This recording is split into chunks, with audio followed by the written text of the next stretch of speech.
Hello, my name is Dr. Nagarjuna. I am child health specialist.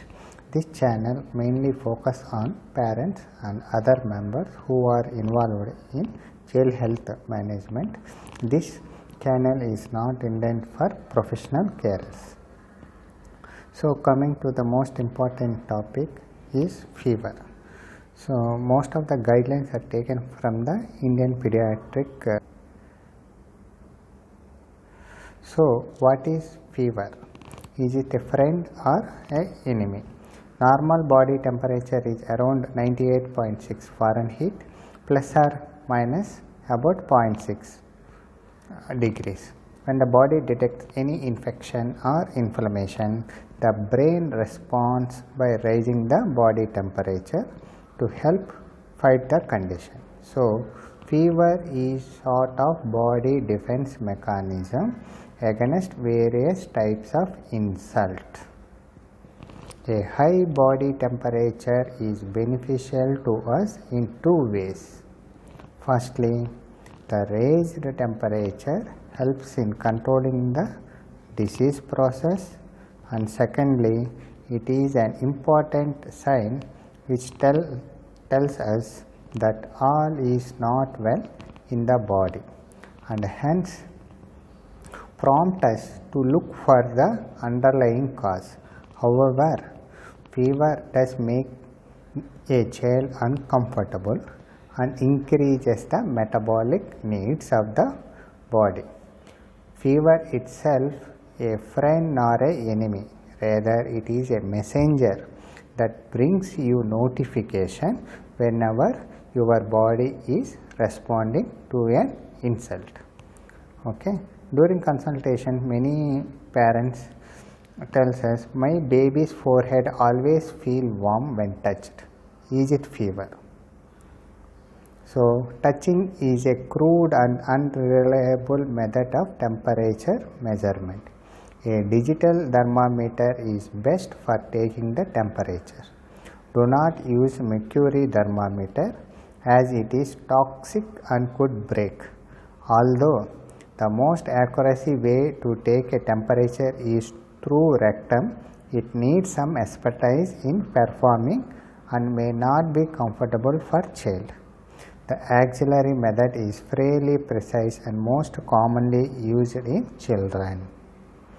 It is, however, important to realize that axillary temperature is 1 degree Fahrenheit lower than the oral temperature. So while measuring the temperature, the following points should be kept in mind before taking temperature.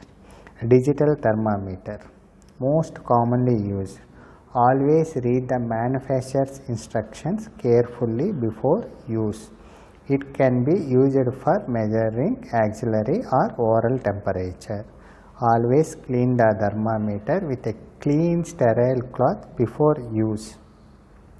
And second one, electronic ear thermometer. These measure heat waves from the eardrum and can be used in infants 6 months or older. Temporal artery thermometers. These measure heat waves on side of the forehead and can be used in infants 3 months or older.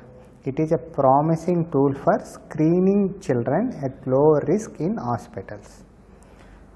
Fourth one, infrared thermometer. Non-contact infrared thermometer can be used to measure temperature rapidly and non-invasively, but they have poor accuracy. Their use is currently not recommended either at home or in hospital settings. Their primary utility of such device in mass screening of large population. So please use digital thermometer, not the infrared thermometer while measuring the temperature. Okay. The third question, why my child develops fever? As discussed above, a fever is body defense mechanism and can occur in response to following condition: infections, dehydration, autoimmune diseases, drugs, post-vaccination, cancer. Most common cause of fever in children are benign and self-limiting. Viral infections are by far the most common cause of fever in children. Your pediatrician may decide to do some tests to know the underlying cause. Fever can also occur post-vaccination. Vaccination prevents diseases from infecting the body. The material in vaccine is made up of organisms such as viruses, bacteria, causing an infection against which protection is required. These organisms' ability to cause illness in recipient is toned down. When the vaccine enters in the body, it activates the immunity cells in the body, which in response to invasion by the organisms produce inflammatory markers, which in turn cause swelling and pain at the site of injection and fever in the body. In most cases, a post-vaccination fever will resolve on its own, but your pediatrician may prescribe medicine to reduce the discomfort of the child. So, fourth question, what should I do when my child develops fever? Can I send him school if fever is mild? Whenever a child develops fever, the focus should be on finding the underlying cause. Fever is only a symptom and its etiology must be established.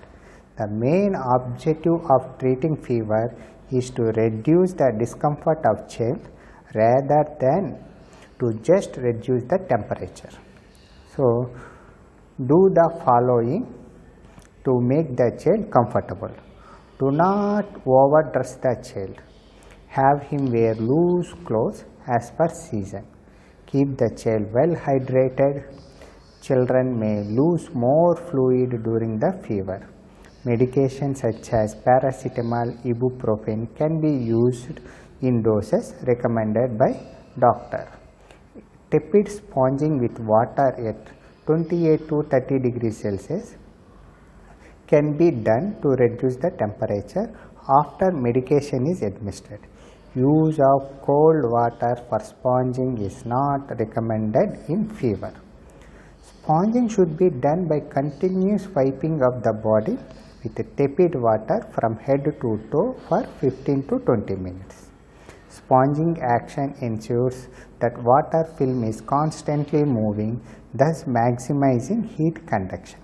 Studies indicate that use of hydrotherapy alone is clearly inferior for reduction of fever for periods longer than 30 minutes.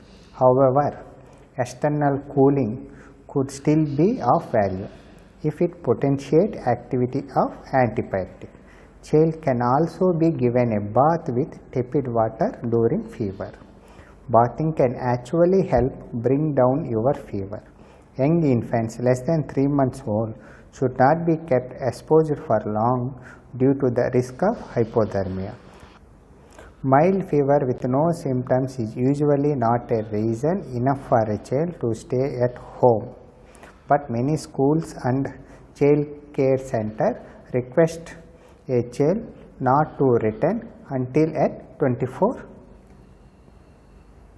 hours after a fever has subsided.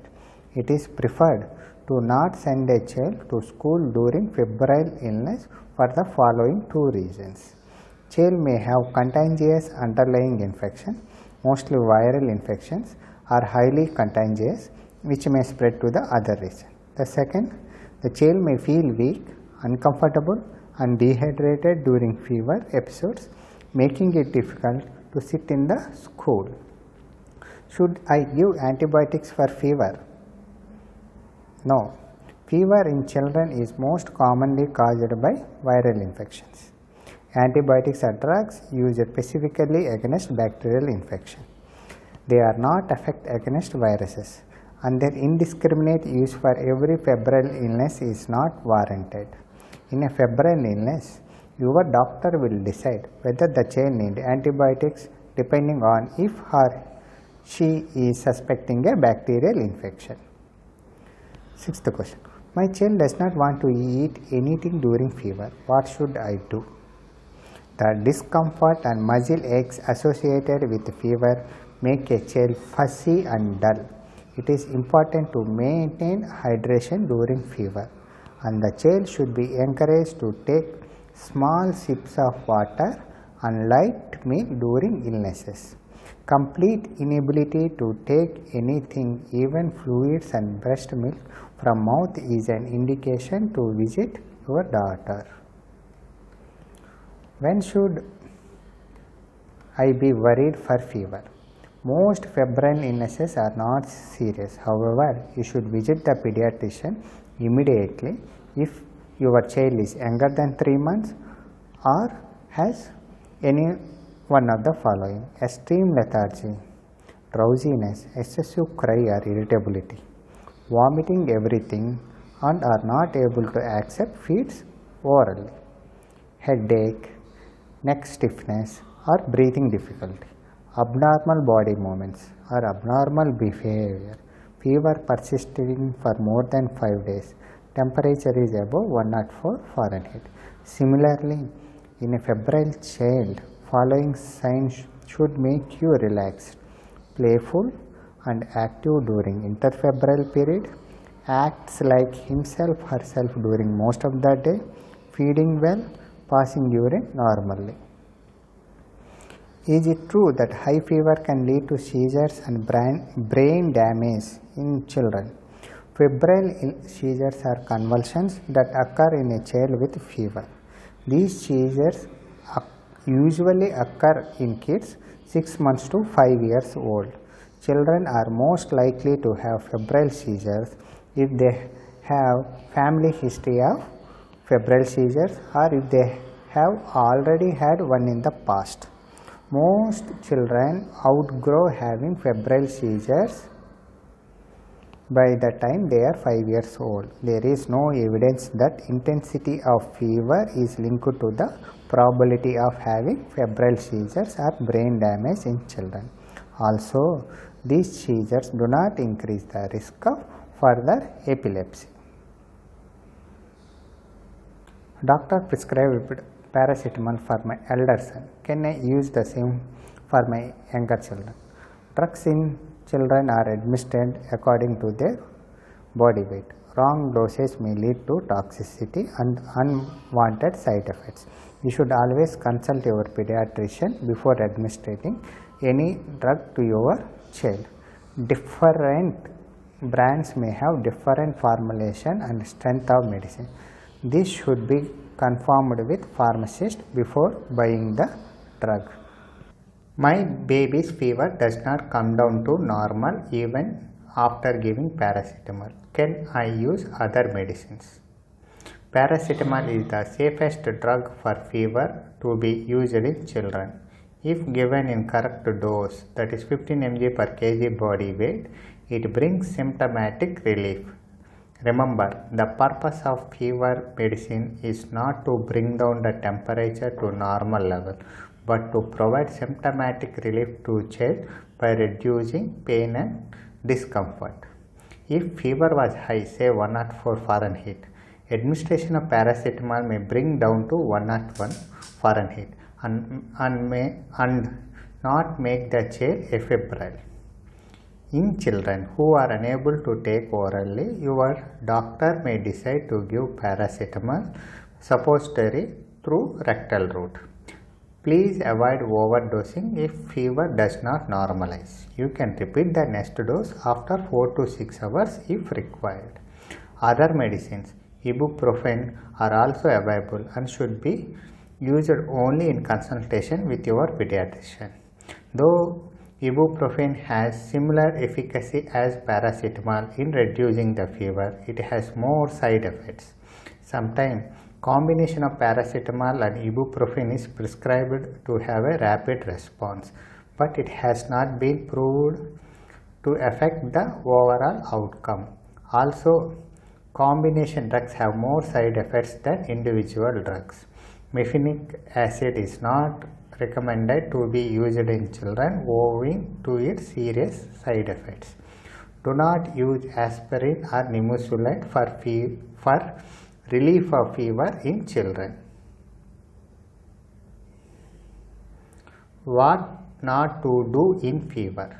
Do not overclothe the child. Keep him her in a cool, airy environment. Do not sponge the child with cold water or ice.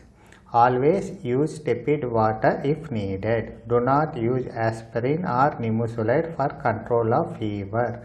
Paracetamol is safest. Do not keep treating fever at home or by yourself. Consult a pediatrician at earliest. Thanks for watching the YouTube channel.